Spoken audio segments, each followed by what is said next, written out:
அதாவது மக்களுக்கு நல்லது செய்யக்கூடிய விஷயங்கள் எதுவாக இருந்தாலும் மத்திய அரசு செய்யும். ஹைட்ரோ கார்பனுக்கு அனுமதி கொடுத்தது யார் என்பது உங்களுக்கெல்லாம் தெரியும்.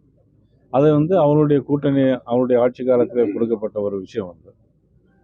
வேற எல்லோருக்கும் எல்லாம் அப்படிங்கிறது திராவிட மாடல் அப்படின்னு உதயநிதி ஸ்டாலின் இல்லை, எல்லோருக்கும் எல்லாம் கொடுக்கறதுல ஒன்றும் தவறு இல்லை. ஆனால் அது எல்லாருக்கும் கிடைக்கணும். சொல்றது மட்டும் முக்கியம் இல்லை, எல்லாருக்கும் கிடைக்கிற மாதிரி பண்ணணும். வேற ராஜினாமா பண்ணணும் அப்படின்னு செந்தில் பாலாஜி ராஜினாமா பண்ணணும் அப்படிங்கிற மாதிரி அது நீதிமன்றத்தினுடைய கருத்து. நீதிமன்றத்தினுடைய கருத்துக்குள்ள நாங்கள் எதுவும் கருத்து சொல்றது அது சரியாக இருக்காது. அது அரசாங்கமும் நீதிமன்றமும் உள்ள பிரச்சனைகள். ஓகே, அதாவது இந்திய திருநாட்டில் எல்லாருக்கும் சுதந்திரம் இருக்கு. எழுத்து சுதந்திரம், பேச்சு சுதந்திரம் எல்லாமே இருக்கு. இதில் யார் வேணாலும் கட்சி ஆரம்பிக்கலாம். நீங்கள் கூட நாளைக்கு கட்சி ஆரம்பித்து பூத் கமிட்டி ஆரம்பிக்கலாம். அதில் நம்ம போய் என்ன கருத்து சொல்ல முடியும்? சேலத்தில் இந்த மீட்டிங்ல பார்த்தீங்கன்னாக்கா இலை மேல தாமரை மலரும்.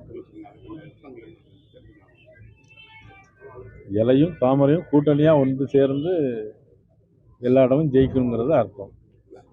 இலை மேல தாமரை மலரும் சொன்னீங்க நீங்க, அதுக்கான அர்த்தம் தான். அதாவது ஒரு தாமரை பூ இருக்குன்னா கீழே இலை இருக்கத்தான் செய்யும் இல்லையா?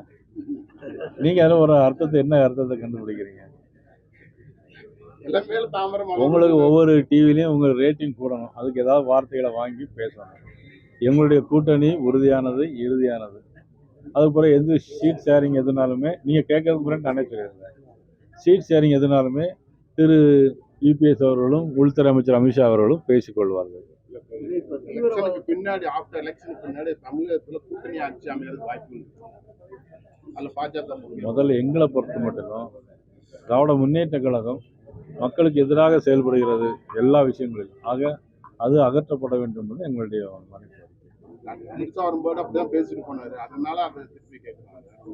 இது ஏற்கனவே பழைய கதை. திண்டுக்கல்ல புதுசா நீங்க பூட்டை திறக்கிறீங்க.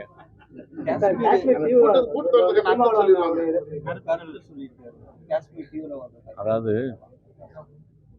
முதல்ல எல்லாருக்கும், உங்களுக்கும் எனக்கும் நாட்டுப்பற்றுங்கிறது வேணும், தேசப்பற்று, தேச உணர்வுங்கிறது வேணும். அதை புரிந்து கொண்டு எல்லா தலைவர்களும் நாட்டின் நன்மை கருதி அது மாதிரி கருத்துக்களை பேசணும். டிவியில் வரணுங்கிறதுக்காக எந்த கருத்துக்களை யாரும் பேசினா இந்த விவகாரத்தை பொறுத்த வரைக்கும் அனைத்து கட்சியுமே இன்னைக்கு தெலுங்கானா முதலமைச்சர் பேசியிருக்காரு பார்த்தீங்களா? என்ன சொல்லியிருக்காரு அவர்? பாகிஸ்தான் துண்டாடப்பட வேண்டும், பாரத மோடிக்கு முழு ஆதரவு கொடுப்போம்னு யார்? ரேவந்த் ரெட்டி சொல்லியிருக்காரு. எந்த கட்சியை சேர்ந்தார் சொல்லுங்க பார்க்கலாம். எந்த கட்சி? காங்கிரஸ் கட்சியை சேர்ந்த ஒருத்தர் நமது தேச உணர்வுக்காக பாடுகிறார். இந்த மாதிரி ரேவந்த் ரெட்டி மாதிரி ஆட்களுக்கெல்லாம் என்னுடைய வணக்கங்கள். செய்திகளை உடனுக்குடன் தெரிந்து கொள்ள கீழ்கண்ட கேபிள் மற்றும் டிடிஎச் நெட்வொர்க்குகளில் எம்நாடு செய்தி தொலைக்காட்சியை காணுங்கள். பாதகம் செய்பவரை கண்டால் நாம் பயம் கொள்ளலாகாது பாப்பா. மோதி மிதித்துவிடு பாப்பா, அவர் முகத்தில் உமிழ்ந்துவிடு பாப்பா. அண்மை செய்திகளை உடனுக்குடன் தெரிந்து கொள்ள இணைந்திருங்கள் எம்நாடு தொலைக்காட்சியுடன்.